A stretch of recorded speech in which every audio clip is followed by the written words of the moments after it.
நான் வந்து மதுரை காமராஜ் யூனிவர்சிட்டியில் இந்த MBA படிச்சுனுங்க. மிக மிக டிஃப்ரெண்டான இந்த கட்டுரை வந்து சமர்ப்பிச்சிருக்கீங்க.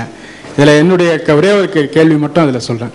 இந்த டெசிஷன் மேக்கிங் ஆர்கனைசிங்ன்ற 2 பெரிய விஷயத்தை வந்து நாம் வந்து அதில் படிக்க வேண்டியிருக்கு. ஆமாம், அதை வந்து தமிழ் இலக்கியங்களில் எந்த கூறில் அது சொல்லப்பட்டிருக்கு? தமிழ் இலக்கியங்கள்ல நீங்க டிசிஷன் மேக்கிங் அண்ட் ஆர்கனைசேஷன் வந்து நீங்க பாத்தீங்கன்னா இந்த பொறுப்பாளர்ல போனீங்கன்னா முதல்ல இருக்கக்கூடிய 60 குறள்லையும் 60 குறள்ல சொல்லப்படாதது உங்களுக்கு எட்வர்ட் டெய்லரோ எந்த ஒரு மேலாண்மை அறிஞன்னு சொல்லல. அது என்னுடைய கருத்து. ஃப்ரெட்ரிக் டெய்லரா இருந்தாலும் சரி, மற்றவர்கள் scientific management theory are human resource management theory எந்த தியரியில போனாங்கன்னாலும் நான் அவர் முதல்ல சொன்ன மாதிரி எனக்கு அந்த ஒவ்வொரு தியரியும் படிக்கும்போது 10 குறள் என்னுடைய காதிலே ஒலிக்குது. ஏன்னா நீங்க அந்த மேனேஜர் நீங்க ஆர்கனைஸ் தியரியில உங்களுக்கு எந்த பகுதியா இருந்தாலும் நீங்க திருக்குறள் பொறுப்பாளர்ல போங்க, உங்களுக்கு சமமானது கிடைக்கும். இல்லைன்னா எனக்கு இமெயில் பண்ணுங்க, நான் உங்களுக்கு சொல்றேன் எந்த குறள் எந்த தியரியை சொல்லுவேன். எனக்கு இங்க மேடையில 20 நிமிஷம் கொடுத்திருக்காங்க, மற்றவருடைய நேரத்தை எடுத்துக்கொள்ள நான் விரும்பவில்லை. யாருக்கேனும் சந்தேக ஐயங்கள் இருந்தால் மேலாண்மை துறையில தயவு செய்து என்னை கேளுங்கள். நான் தமிழிலே உங்களுக்கு அதற்கு காரணங்கள் காட்டுகிறேன். தமிழிலே இருக்கின்ற இலக்கியங்கள் சிலப்பதிகாரமாகட்டும் புறநானூறாகட்டும் ஏதாக இருந்தாலும் சரி, அதாவது நம்முடைய வழிமுறையே நம்ம அந்த சில நெகோசியேஷன் தியரி என்ற மற்றதெல்லாம் சொல்லுவாங்க. அதாவது நீ ராமனாக இருந்தால் உன்னுடைய துணைவர்கள் அனுமனாக இருப்பார்கள். நீ சஞ்சீவி இலையை கேட்டால் உன் சஞ்சீவி மலையை கொண்டு வருவார். இதுதாங்க இலக்கியம். அதாவது நீங்க என்னன்னா நீங்க இந்த தமிழில் என்னை பொறுத்த வரைக்கும் தமிழில் இல்லாததும் இல்லை, தமிழால் இயலாததும் இல்லை. ஆனால் மேற்கத்திய அரங்குக்கு நீங்க காமிக்கணும்னா நீங்க அதை அறிவுபூர்வமாக நிரூபிக்க வேண்டும். நான் பல இதுகளையும் பார்த்தேன். என்ன சட்டத்துறையாகட்டும் மற்ற எந்த துறையாக இருந்தாலும் நீங்கள் அறிவுபூர்வமாக நிரூபித்தால் மற்றவர்கள் ஏற்றுக்கொள்வார்கள். ஒரு செம்மொழிக்கு அது மிகவும் தேவைப்படும். மிக்க நன்றி, வணக்கம். அடுத்த கட்டுரையாளர் திரு வணங்காமுடி அவர்கள். மாண்புமிகு நீதி அரசர் அவர்களே, இதற்கு முன்பாக ஆய்வு கட்டுரைகள் சமர்ப்பித்த பேராளர் அவர்களே, பெரியோர்களே, சிந்தனை மிக்க நண்பர்களே, உறவினர்களே, இதற்கு முன்பு பேசிய 3 கட்டுரையாளர்களும் நான் எதை பேச வேண்டும் என்று திட்டமிட்டு வந்திருந்தனோ அதில் இங்கொன்றும் அங்கொன்றுமாக தொட்டு சென்றார்கள். ஒரு வகையில் நான் சொல்ல விரும்புகிற கருத்திற்கு ஆதாரமாக அது அமைந்திருப்பினும் ஒரு முழுமையான பார்வை வேண்டும். இப்பொழுது இந்த கட்டுரை அரங்கம் திருவள்ளுவர் அரங்கமா அல்லது கலை இலக்கியம் பண்பாடு அரங்கமா என்ற அளவிற்கு அனைவரும் திருவள்ளுவரை மையமாக வைத்து பேசினார்கள். என்னுடைய தலைப்பு ஐயன் திருவள்ளுவரின் அரசியல் தத்துவம் ஒரு முழுமையான பார்வையாக இருக்க வேண்டும். ஆனால் நீதி அரசர் ஆணையிட்டுள்ளார்கள் வெகு விரைவாக முடிக்க வேண்டும் என்று. நான் 1 மணி நேரம் எடுத்துக்கொண்டாலும் ஒரு சில பகுதிகளில் மட்டுமே என்னால் சொல்ல முடியும். 1330 குறட்பாக்களில் இன்றல்ல இன்னும் 2000 ஆண்டுகளுக்கு தேவையான தத்துவங்களை சொல்லி சென்ற ஐயன் அவருடைய கருத்துக்களை அவர் வேண்டுமானால் 7 வார்த்தைகளில் சொல்ல முடியும். நான் சிறியவன், எப்படி அவர் கருத்துக்களை நான் 20 மணித்துளிகளில் முடிக்க முடியும் என்று தெரியவில்லை. இருப்பினும் ஆன்ற கற்றறிஞருடைய ஆதரவோடு என்னுடைய உரையை வெகு சுருக்கமாக பேச முனைகின்றேன். அரசியல் என்ற வார்த்தை கிரேக்க நாட்டில் போலிஸ், POLIS, போலிஸ் என்ற அந்த வார்த்தையிலிருந்து வந்ததாக சொல்கிறார்கள். அரசு இயல் தமிழில் அருமையான வார்த்தை. போலிஸ் என்று சொல்லக்கூடிய கிரேக்க வார்த்தைக்கு நகர அரசியல் என்று மட்டுமே பொருள்.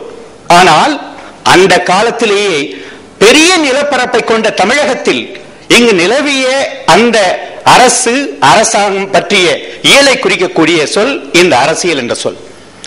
தத்துவத்தை சொல்லும் போது பிளாட்டோனுடைய தத்துவத்தையும் அரிஸ்டாலுடைய தத்துவத்தையும் இந்த 2 தத்துவத்தையுமே மிக முக்கியமான தத்துவங்களாக கொள்வார்கள். இன்று கூட எவரையும் இவர் பிளாட்டோனுடைய தத்துவத்தை சார்ந்தவர் என்றோ அல்லது அரிஸ்டாட்டிலுடைய தத்துவத்தை சார்ந்தவர் என்றோ அல்லது 2க்கும் இடைப்பட்டவர் என்றோ அல்லது 2டைய கலவை என்றோ தான் இன்று சொல்ல முடியும். எப்படி இருப்பினும் இன்றைய உலக அரசியல் தத்துவங்கள் கருத்தியல் என்று சொல்லக்கூடிய ஐடியாலஜி அந்த அடிப்படையிலோ, பிராக்மேட்டிக் என்று சொல்லக்கூடிய செயல்முறை தத்துவம் என்ற அடிப்படையிலோ, அல்லது அறத்தை அதிகார மையமாக கொண்ட தத்துவமாகவோ, அல்லது அதிகாரத்தை இலக்காக கொண்டவையாகவோ, அல்லது நாட்டின் நலனை முதன்மையாக கொண்டவையாகவோ, அல்லது மாந்தரின் நலனை முதன்மையாக கொண்டவையோ இருக்க முடியும். இது தவிர வேறு எந்த ஒரு அரசியல் தத்துவம் இன்றும் இருப்பதற்கு வாய்ப்பில்லை. தத்துவம் என்று சொல்லும் போது, அதுவும் குறிப்பாக அரசியல் தத்துவம் என்று சொல்லும் போது, அது நாடு பற்றியும் மக்கள் பற்றியும் மன்னன் பற்றியும் நீதி பற்றியும் அவற்றுக்கு இடையே உள்ள உறவுகள் பற்றியுமே சொல்ல முடியும். ஆகவே இந்த அடிப்படையில் என்னுடைய கட்டுரையை நாட விரும்புகின்றேன்.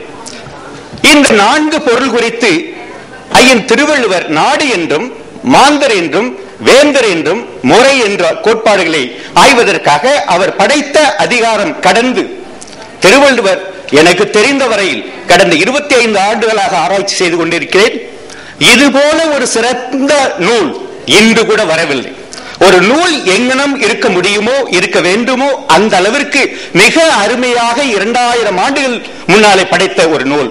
இருப்பினும் அவர் அதிகாரம் படைத்திருப்பினும் அந்த அதிகாரங்களை கடந்து ஒரு சில வார்த்தைகள் நான் எடுத்திருக்கின்றேன்.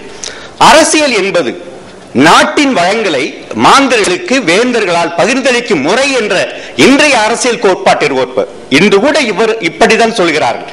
அரசியல் என்பது வளங்களை மாந்தர்களுக்கு வேந்தரால் பகிர்ந்தளிக்கும் முறை என்ற இந்த அரசியல் கோட்பாட்டிற்கு ஒப்ப இயற்றலும் ஈற்றலும் காத்தலும் காத்த வகுத்ததும் வல்லது அரசு என்று சொல்கின்றார்கள். அடுத்து 4 வகையான கோட்பாடுகள். அதில் முதலாக ஐயன் திருவள்ளுவர் நாடு பற்றி என்ன கூறுகிறார் என்று இங்கு ஆராய முனைவோம்.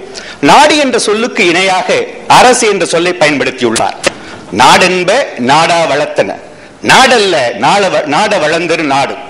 இன்று பன்னாட்டு சட்டையிலை பார்த்தாலும் அல்லது ஐக்கிய நாடுகள் சபை எடுத்துக்கொண்ட அந்த வரையறையை பார்த்தாலும் இது போன்ற ஒரு வரையைதான் இன்றும் எடுத்துக்கொள்கின்றோம். 2000 ஆண்டுகளுக்கு முன்பு சொல்லிய வரையறை இப்பொழுது நாம் ஏற்றுக்கொண்டிருக்கிறோம் உலக அளவில். அந்த அடிப்படையில் அந்த வரையறை மிக பொருத்தமானதாக இருக்கிறது. நாடு என்று சொல்லும் போது ஐயன் திருவள்ளுவர் அவர்கள் நாடு என்றும் சிறந்த நாடு என்றும் தலை சிறந்த நாடு என்றும் வகைப்படுத்தி உள்ளார்கள். தலை சிறந்த நாட்டினுடைய அளவுகோல் என்ன? இருபுணல் வாய்ந்த மலை இருக்க வேண்டும், விலையிலும் கொண்டதாக, கேடு அறியாததும் கெட்டவிடத்து வளங்குன்றாததும் தக்காரும் தகல்விழா செல்வர் ஆகியோர் சேர்ந்ததும், பிற நாட்டு மக்கள் கால்நடைகளோடு இந்நாட்டிற்கு வரும்போது அந்த பொறை நிமித்தமாக வரும்போது அங்கு தங்கினும் அவற்றை தாங்கியும் உருவசியும் ஓவாப்பினியும் பெரும்பகையும் இல்லாததும், நாட்டின் ஒற்றுமையை குலைக்கும் பல்வேறு மாறுபட்ட கூட்டங்களும் பால் செய்யும் உட்பகையும் வேந்தலைக்கும் கொள்குறும்பும் இல்லாததும், பிணியின்மை செல்வம் விளைவின்பம் ஏமம் கொண்டதும் வேந்து அமைவு பெற்ற நாடே தலை சிறந்த நாடாகும். இன்று வரை இந்த அளவுகோலை, இந்த யாட்சிக் என்று சொல்லக்கூடிய அளவுகளை எந்த ஒரு அறிஞரும் எந்த ஒரு அறிவியல் தத்துவ சிந்தனையாளரும் சொல்லவில்லை. ஆனால் வள்ளுவ பெருந்தகை வழங்கி இருக்கின்றார்கள். ஆகவே குன்றாத இயற்கை வளமும் குறைவிலா மாந்த வளமும் ஒருங்கே பெற்ற நிலப்பரப்பில் குடிகளுடன் இயைபுடைய வேந்தர் நடத்தும் ஆட்சியை